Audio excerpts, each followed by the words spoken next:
Meus irmãos queridos, Deus seja com vocês.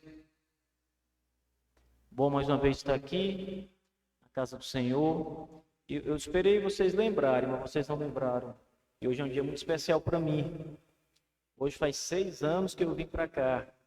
Dia 31 de julho. 6 anos completando hoje. Amanhã eu já entro nos 7 anos aqui. Começando, a jornada para completar os 7 anos aqui na igreja. E eu louvo a Deus por ter me trazido até aqui, até vocês, ao encontro de vocês todos. Para mim, tem sido uma grande bênção de Deus pastorear essa igreja tão abençoada e maravilhosa. Queridos irmãos, vamos abrir a palavra do Senhor nessa noite. Atos dos Apóstolos, abram suas Bíblias. Atos dos Apóstolos,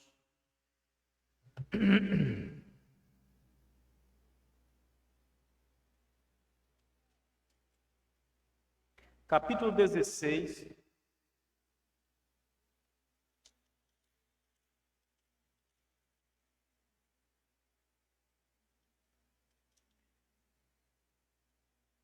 Atos dos Apóstolos, capítulo 16, nos versículos 6 ao 10.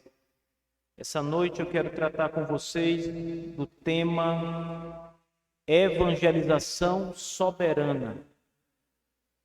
Atos 16, nos versos 6 ao 10. O texto, a palavra do Senhor diz assim: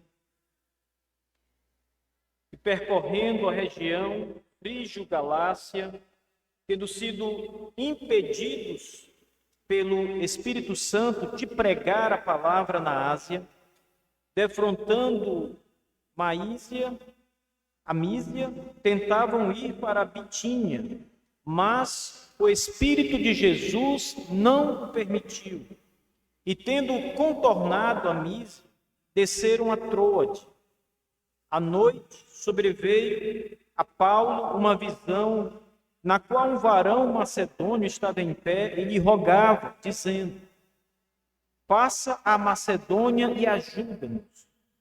Assim que teve a visão, imediatamente procuramos partir para aquele destino, concluindo que Deus nos havia chamado para lhes anunciar o Evangelho. Amém. Vamos orar, amada igreja. Nosso Deus soberano, Deus Todo-Poderoso, muito obrigado por nos reunir essa noite na casa do Senhor para adorar, bendizer, exaltar o Teu nome santo e maravilhoso, mas também para nos edificar mais uma vez com a Tua palavra, Senhor. Ensina-nos, Senhor Deus, conforme o Evangelho da Tua graça.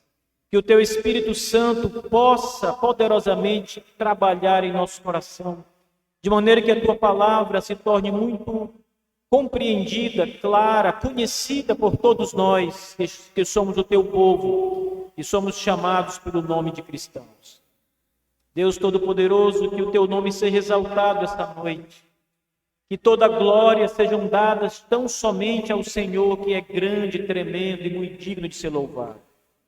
Amado Deus, fale conosco, nos abençoa com a pregação da Tua palavra, ajuda-me a ser fiel em transmitir a verdade, que cada coração, cada ouvido atento, seja edificado e profundamente alegre, feliz, saia desta casa louvando o Teu nome, por causa da verdade e do cuidado que o Senhor tem para conosco. Assim nós te pedimos, Deus Todo-Poderoso, no nome de Jesus, Teu Filho. Amém e amém. Irmãos, eu quero tratar com vocês desse tema evangelização soberana. Vocês sabem que a vida de um missionário, ela é, em todos os sentidos, dependente de Deus. O missionário depende de Deus para todas as coisas que vocês possam imaginar relacionadas ao seu trabalho de missões. Ele depende de Deus para ser cristão, para ser chamado pelo Espírito Santo. Ele depende de Deus na sua salvação para que seja, assim, um servo de Cristo. Ele depende de Deus na sua vocação, para ser um homem escolhido para a obra de levar a Jesus Cristo até os confins da terra, até onde o Senhor tem propósito em sua vida. Alguns são chamados para pregar a Cristo aqui mesmo, perto. Outros são chamados para pregar a Cristo longe e vão pelo mundo afora pregando a palavra de Deus. O missionário também depende de Deus para o sucesso da sua missão. A missão não depende dele, a missão depende daquele que o chamou, o vocacionou e o enviou para pregar. Portanto, o missionário depende de Deus, da soberania de Deus em todo o seu trabalho. Eu lembrei do grande missionário batista William Carey, e eu sempre trato de William Carey aqui com vocês, não só pelo fato de ser um batista como nós, mas porque a sua obra foi realmente uma obra grandiosa. William Carey passou por todas as barreiras que vocês possam imaginar, irmãos. Ele estava sozinho na Inglaterra, praticamente sozinho na Inglaterra, com um desejo ardente no seu coração de pregar a Jesus Cristo aos povos distantes, povos que nunca tinham ouvido falar do nome do Senhor Jesus. As pessoas não acreditavam nele, nem acreditavam que a sua missão poderia ter algum sucesso. Na verdade, muitos nem sequer acreditavam que esta missão era necessária. Até então, não havia missões internacionais. O máximo que se havia em termos de evangelização era você pregar para alguém da sua família, para alguém que desde criança tem ido à igreja. Isso era o máximo. Alguns ministros batistas naqueles dias, que estavam impregnados com uma doença, com uma heresia chamada hipercalvinismo, diziam a William Carey que ele não precisava de modo nenhum se preocupar com os pagãos fora dos domínios da Inglaterra. Ele queria ir para qualquer lugar do mundo onde o evangelho ainda não fosse conhecido. E esses pastores diziam: não se preocupe com os pagãos. No dia em que Deus quiser salvar os pagãos, ele fará isso sem a sua ajuda. Mas William Carey persistiu e lutou e desafiou muitos homens poderosos naqueles dias, até que convenceu aquelas pessoas a enviá-lo à missão de pregar o nome de Cristo aos pagãos. E ele foi para a Índia, muito desacreditado. E chegando lá, as portas para o evangelho foram abertas poderosamente pelo poder de Deus. Não foi fácil a princípio. Foi uma luta muito grande. Mas o Senhor, mediante aquele servo fiel, abriu as portas.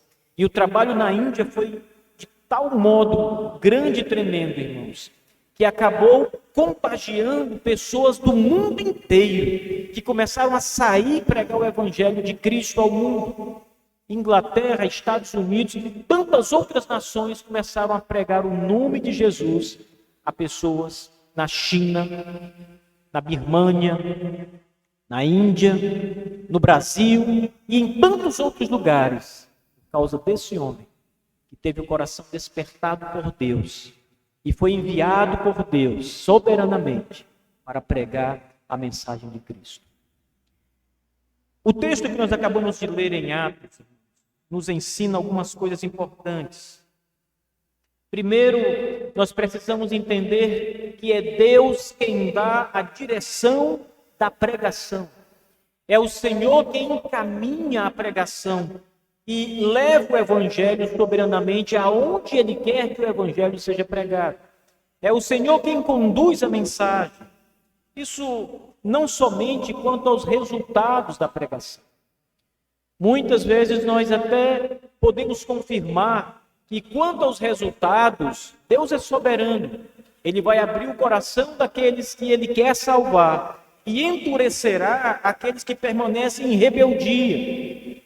Concordamos quanto aos resultados da pregação, mas, segundo o texto de Atos, Deus também é soberano em relação ao alcance e à direção que o evangelho vai tomar. Isto é, aonde o evangelho vai chegar. Em relação aos resultados da pregação de Cristo, nós aprendemos que Deus designou que a pregação faça exatamente aquilo que Deus designou que ela faça. A pregação do Evangelho vai cumprir o seu papel, seja salvando pecadores, seja endurecendo pecadores. Desse modo, a pregação, ela salva ou endurece mais ainda o pecador. Em primeiro lugar, quanto a esses dois tipos de direção e de objetivos que Deus tem para a pregação, precisamos entender que a pregação ela é como um fogo, irmãos. Deus endurece ou amolece a massa conforme a sua vontade. Isso está claramente revelado nas Escrituras. Por meio da palavra, da sua palavra, da pregação, por meio da verdade do Evangelho, Deus endurece uma massa ou ele amolece a massa. Ele abre o coração, como fez com Lídia, ou ele trava o coração do incrédulo cada vez mais. Veja, quando Jesus Cristo, nosso Senhor, nasceu, Simeão o levantou nos seus braços e disse as seguintes palavras: eis que este menino está destinado tanto para a ruína como para o levantamento de muitos em Israel. Cristo nasceu para a ruína de alguns e para a glória e salvação de outras pessoas. Lucas 2, verso 34. O profeta Isaías disse que a palavra de Deus fará aquilo que o propósito de Deus determinou para ela. E um dos propósitos divinos é tornar os pecadores indesculpáveis quando eles recusam a salvação. A pregação, nesse caso, vem para endurecer cada vez mais o homem rebelde, o censurador do Evangelho, aquele que se levanta contra Deus, contra a igreja, contra a verdade. Deus envia a pregação para endurecê-lo mais e mais. Deus endurecia o coração do faraó do Egito todas as vezes que ele ouvia a palavra da boca de Moisés. A Bíblia diz, e o Senhor endureceu o coração de Faraó. Diante dos milagres que eram realizados, o Senhor endurecia o coração de Faraó. E as palavras de Moisés eram as palavras de Deus pela boca de Moisés. Sobre a pregação como um meio de tornar o homem culpado e insensível, veja as seguintes palavras. Isaías 6, versos 8 a 13, apenas uma pequena parte desta sessão. Diz o texto: torna insensível o coração deste povo, endurece-lhes os ouvidos, fecha-lhes os olhos, para que não venha ele a ver com os olhos, a ouvir com os ouvidos, e a entender com o coração, e se converter e seja salvo, para que isso não aconteça.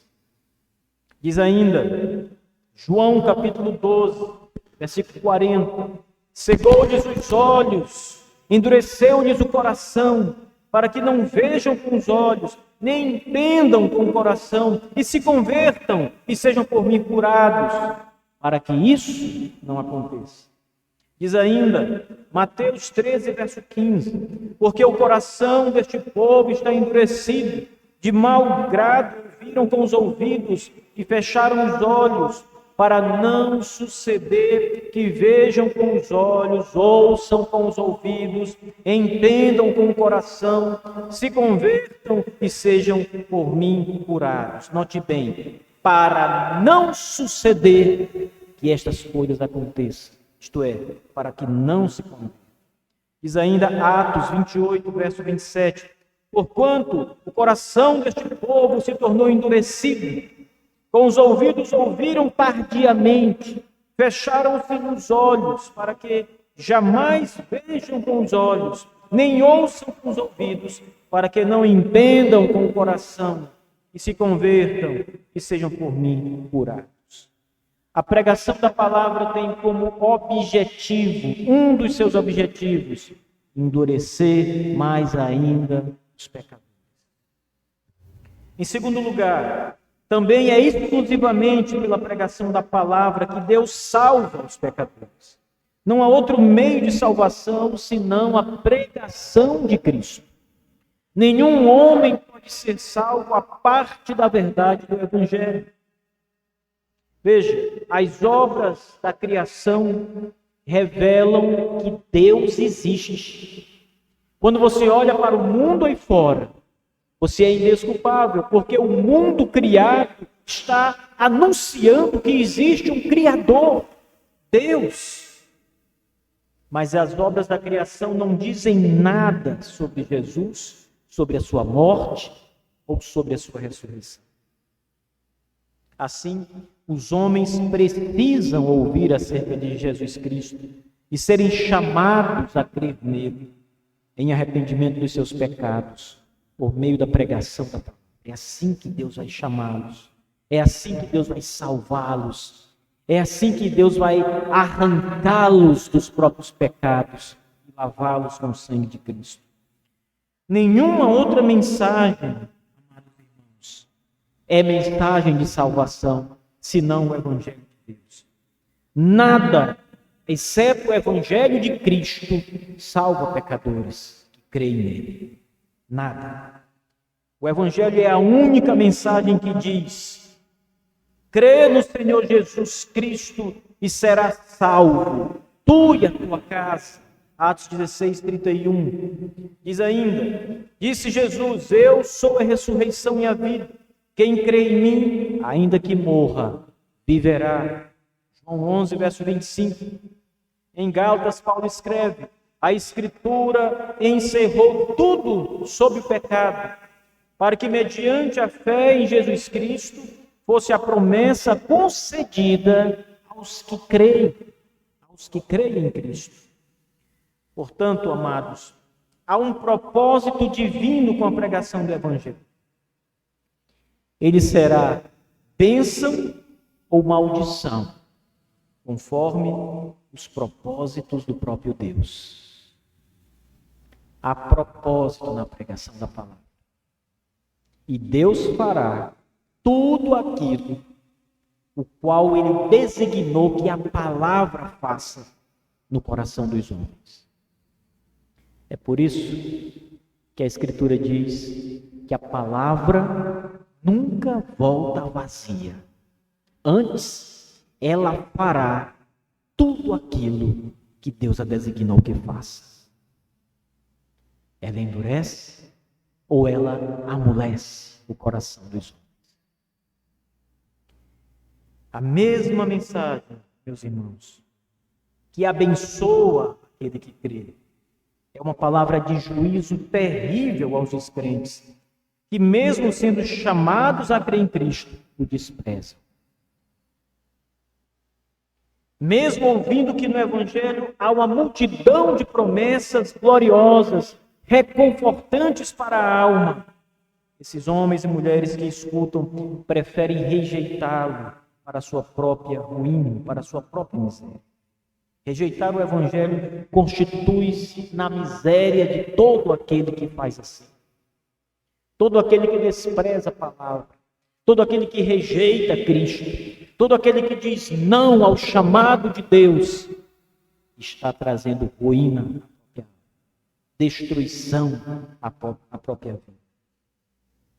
Em segundo lugar, e agora eu quero entrar nesse texto de Atos, porque o texto de Atos fala exatamente sobre a extensão, aonde o Evangelho vai chegar. E ele nos diz que Deus é soberano também em enviar o Evangelho, ou em barrar o Evangelho, aonde ele não quer que o seu Evangelho chegue. Essa mensagem, irmãos, ela é recebida com muita desconfiança por muitos homens, que acham que Deus tem a obrigação de levar o Evangelho a todo mundo. Ora, Deus não tem a obrigação de salvar ninguém, muito menos de levar o seu evangelho maravilhoso a qualquer que seja o lugar. Ele leva o evangelho aonde ele quer. E o evangelho só chegará aonde Deus quer. Ele nunca chegará aonde Deus não quer que ele chegue. E ele fará tudo o que Deus quer que ele faça, aonde ele chegar. Essa é a maravilha da soberania de Deus.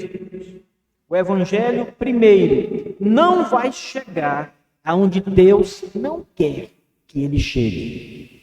Nenhum pregador e nem mesmo a igreja de Jesus pode fazer qualquer coisa para mudar a designação soberana que Deus dá ao evangelho. Não adianta. Se Deus disse nos seus propósitos eternos que o evangelho não chegará em tal lugar, a igreja não é capaz de levar o evangelho a este lugar. Nem o mais versátil dos missionários, nem o mais corajoso deles, nem o mais leal servo de Cristo é capaz de levar o evangelho aonde Deus disse que ele não vai chegar. Ninguém pode fazer isso. Note as palavras divinamente reveladas no livro de Atos. Veja o versículo 6. A Bíblia diz que os missionários são impedidos de pregar a palavra de Deus. Veja. E percorrendo a região Frígio-Galácia, tendo sido impedidos pelo Espírito Santo de pregar a palavra na Ásia. Nós estamos acostumados a ouvir que Deus manda pregar a palavra, que Deus envia homens para pregar o evangelho, mas a Bíblia também diz que ele impede homens de pregar o seu evangelho. E é isso que nós estamos vendo aqui em Atos, versículo 6. No verso 7, os missionários estavam certos, decididos de pregar o evangelho na Bitínia. O texto diz: mas o Espírito de Jesus não permitiu. Eles foram barrados de pregar a palavra. Eles foram barrados de anunciar a salvação, anunciar a Jesus Cristo nas regiões da Bitínia, pelo Espírito de Jesus, o Espírito Santo de Deus. A primeira lição aqui é que Deus é soberano da destinação que ele dá para a pregação do Evangelho. Isso quer dizer, irmãos, mais uma vez, que o Evangelho só vai chegar aonde Deus designar que ele chegue. Vocês já devem ter ouvido igrejas ou missionários que tiveram seus planos frustrados de pregar o Evangelho em algum lugar. Seja no seu próprio país, numa dada região do país, ou fora do país. Às vezes, todas as coisas parecem apontar para o sucesso da missão, mas alguma coisa soberana barra a missão, e ela não acontece. O Evangelho irá aonde Deus permitir que ele vá.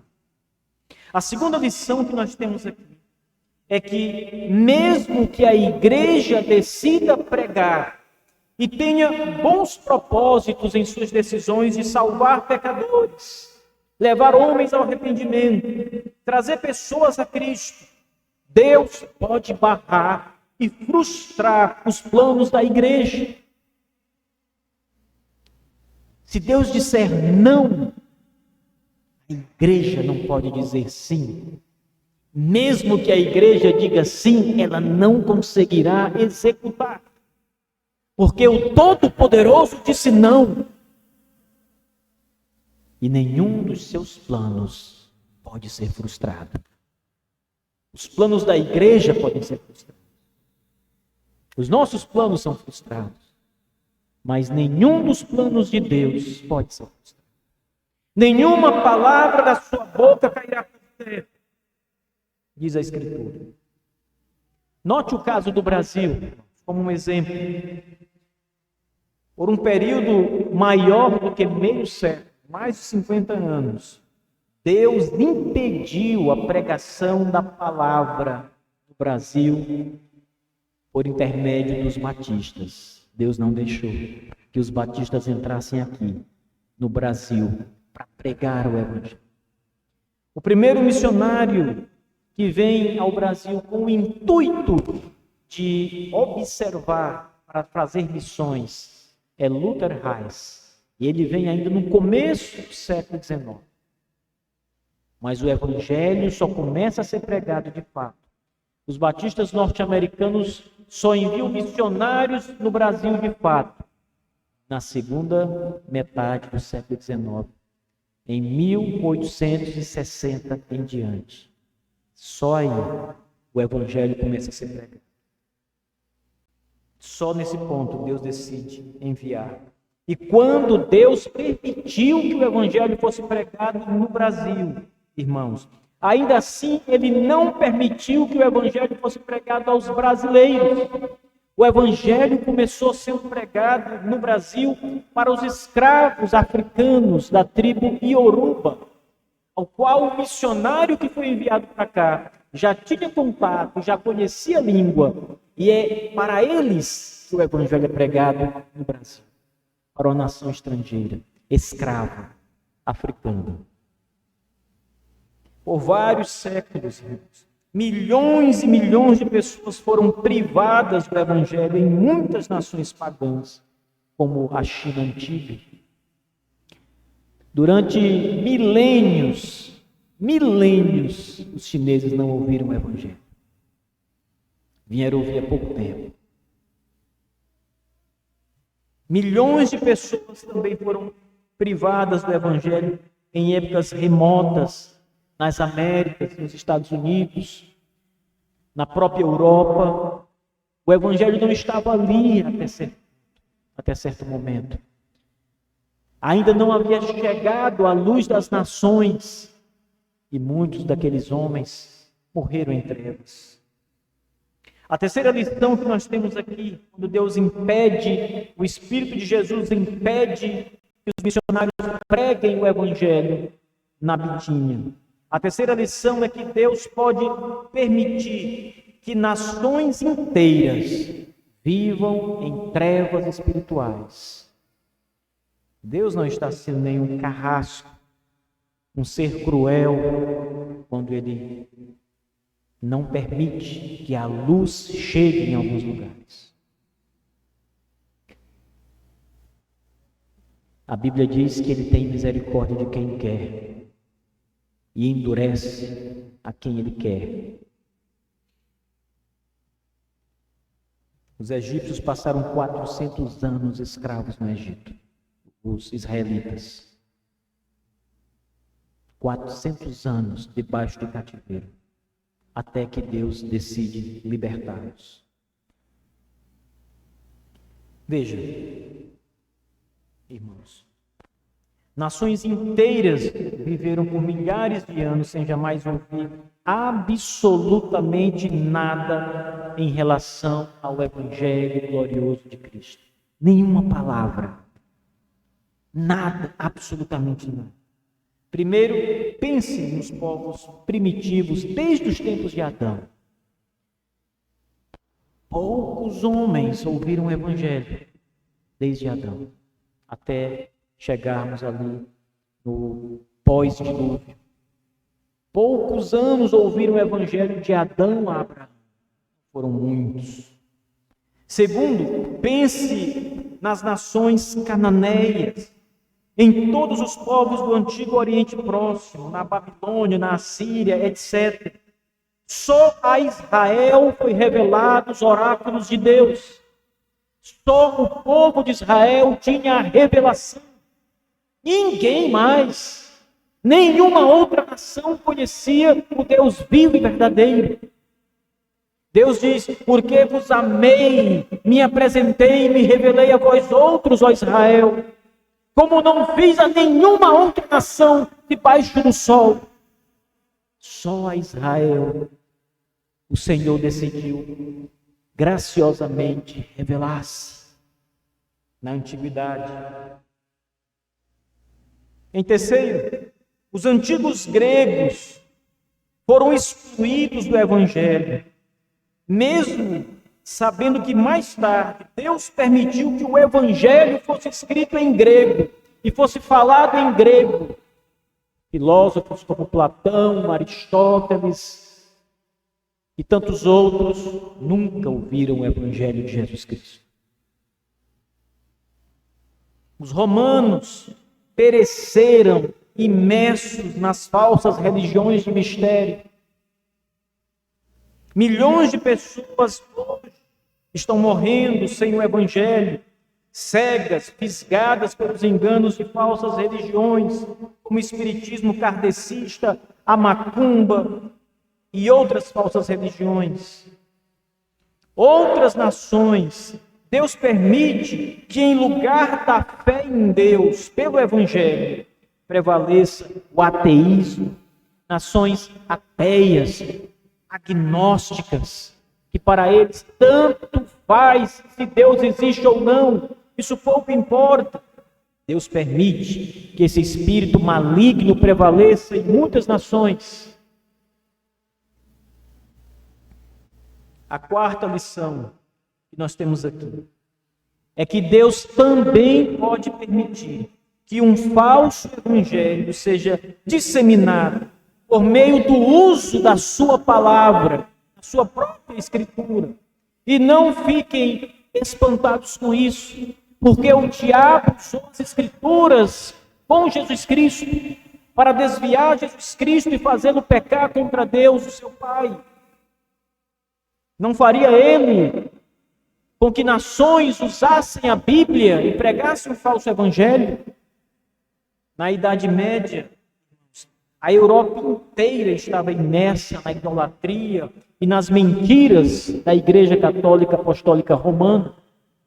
Mais de 1000 anos de mentira, de engano e de falso evangelho. Mais de 1000 anos debaixo das mentiras do papado.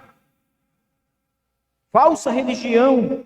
Uma privação quase completa, quase total do Evangelho de Cristo. Ainda que o nome de Jesus Cristo fosse mencionado, ele era anulado pela idolatria dominante da Igreja Católica Romana. Cristo era misturado, o nome do Senhor era misturado com os ídolos. As obras tomaram lugar da graça na Igreja Católica. A salvação era um mérito a ser alcançado pelos homens, por quem podia pagar dinheiro, por quem podia dar terras, outros meios. Deus priva nações do Evangelho quando Ele quer.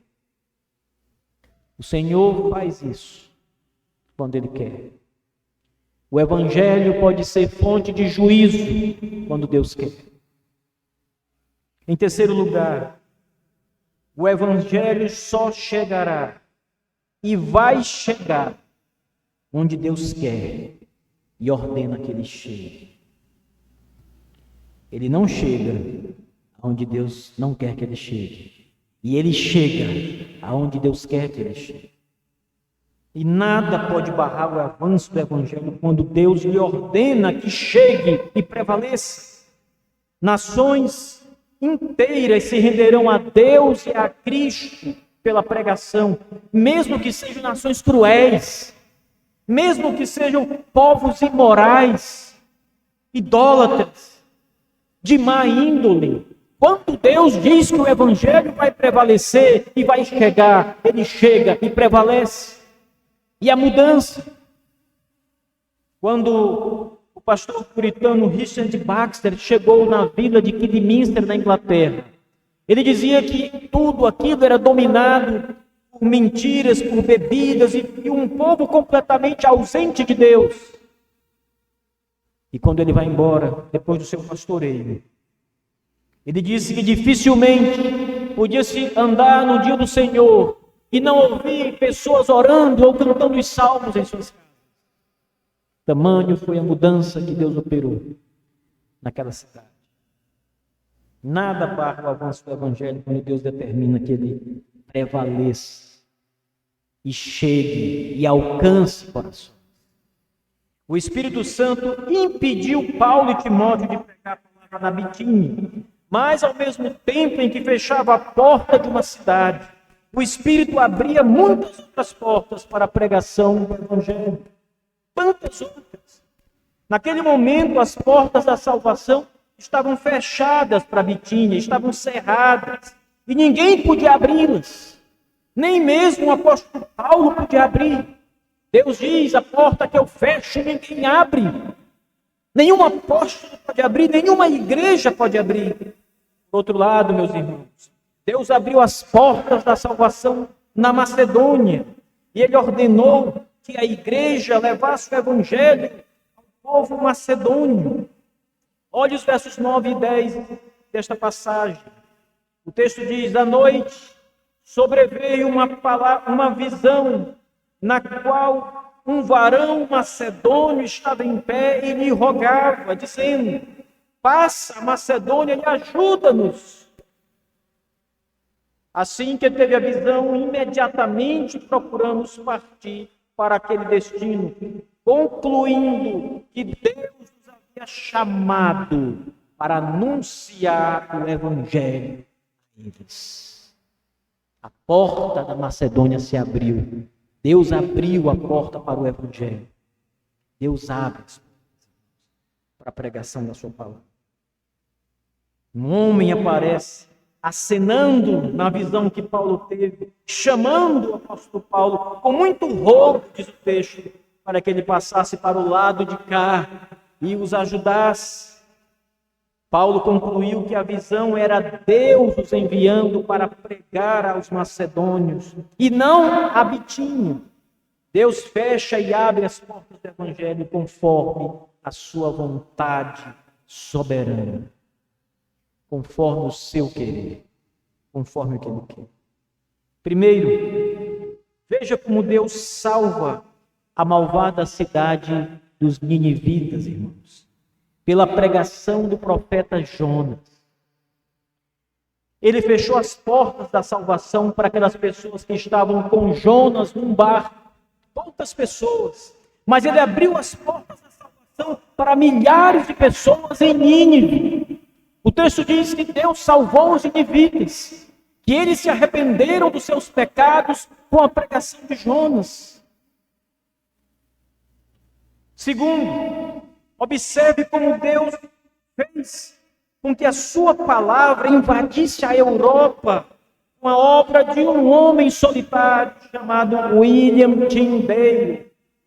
Ele traduziu a Bíblia para o inglês, e com a tradução das Escrituras, aqueles homens ingleses puderam ter pela primeira vez acesso ao Evangelho, ler as Escrituras, conhecer a verdade. Lembrem também de Lutero e a sua coragem, a sua confiança no Evangelho de Cristo. Por meio dele, não somente o papado foi demolido naqueles dias, mas também milhões de almas encontraram conforto nas promessas do Evangelho do nosso Senhor Jesus Cristo. As trevas espirituais que encobriam a Europa naqueles dias foram dispersas com a pregação da verdade de Deus. Quando Deus decidiu enviar o Evangelho para dentro da igreja romana, por meio de um dos seus padres agostinianos, Lutero, um padre começa a pregar o Evangelho de Cristo e a igreja desmorona. E o Evangelho avança pela Europa. Homens são salvos, libertos, numa Europa que estava há 1000 anos em trevas. Por 1000 anos, Deus cerrou o Evangelho quase completamente, mas depois abriu as portas. Terceiro lugar, nenhum obstáculo será suficiente para impedir o avanço do Evangelho, onde Deus quer que ele chegue. Não há barreiras, meus irmãos. Não há quem possa impedi-lo de chegar, se Deus determinar que ele chegue. Ainda que o diabo e seus anjos tentem barrá-lo, ele vencerá. A igreja prevalecerá. O Evangelho penetrará nas sendas do mundo, se Deus ordenar que assim seja. Deus dará todos os meios à igreja e retirará do caminho todos os obstáculos que existirem. Nem mesmo o diabo, nem mesmo a fúria dos homens, nem as ameaças de morte, nem qualquer outra coisa será capaz de barrar o avanço de Cristo pelo Evangelho. Ele chegará, ele triunfará. Onde ele for, haverá triunfo e vitória, se Deus designar. Ele endurecerá quem tiver que ser endurecido ainda mais por causa do pecado. Mas quem crê será salvo. Quem não crê será condenado. Deus é soberano na salvação e na evangelização. Deus é soberano na evangelização. A obra de missões depende de Deus. A obra da evangelização depende de Deus. Ele vai chegar onde Deus quer que ele chegue. Essa foi a mesma fé, irmãos, que os nossos pais batistas acreditaram e defenderam no passado. Eles escreveram aqui na sua confissão de fé, capítulo 20, versículo 3. Deixa eu ler aos irmãos essa pequena passagem que os nossos pais escreveram. O texto é sobre o Evangelho e a extensão da sua graça. Diz assim: quanto à revelação do Evangelho concedida a nações e pecadores, a qual foi feita em tempos diversos e em várias partes, junto com as promessas e preceitos que o Evangelho requer que sejam obedecidos. Ela se dá simplesmente pela vontade soberana e beneplácito de Deus, não estando condicionada em razão de promessa alguma a um desenvolvimento adequado das habilidades naturais dos homens, independentemente da luz comum que a parte do Evangelho tenham recebido. Prestem atenção agora.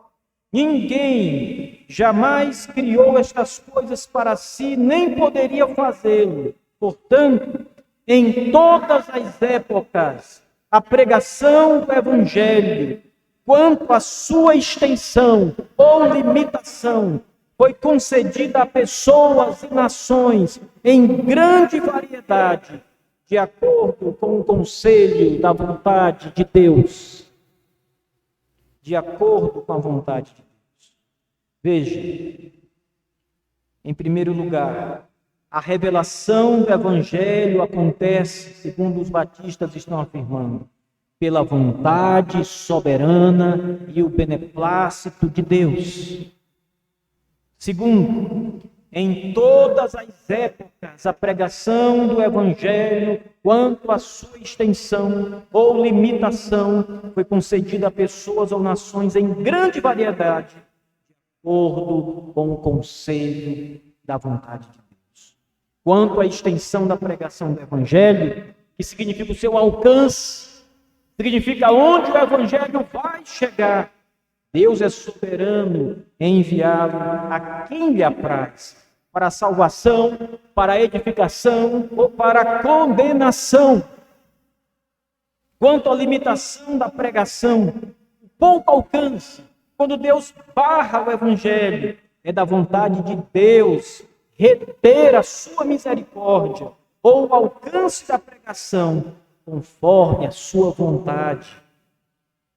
Acerca da salvação apenas de algumas pessoas ou de nações inteiras, Deus também é soberano em repartir seus tesouros da graça a quantos e a quem Ele quer, a quem Deus deseja. Tudo isso Ele faz livremente, independente de qualquer coisa. E para encerrar, meus irmãos, o que eu aprendo dessa mensagem para mim? Aprenda a agradecer de duas maneiras. Agradeça, primeiro, porque o Evangelho chegou até você. Porque Deus levou o Evangelho à sua vida.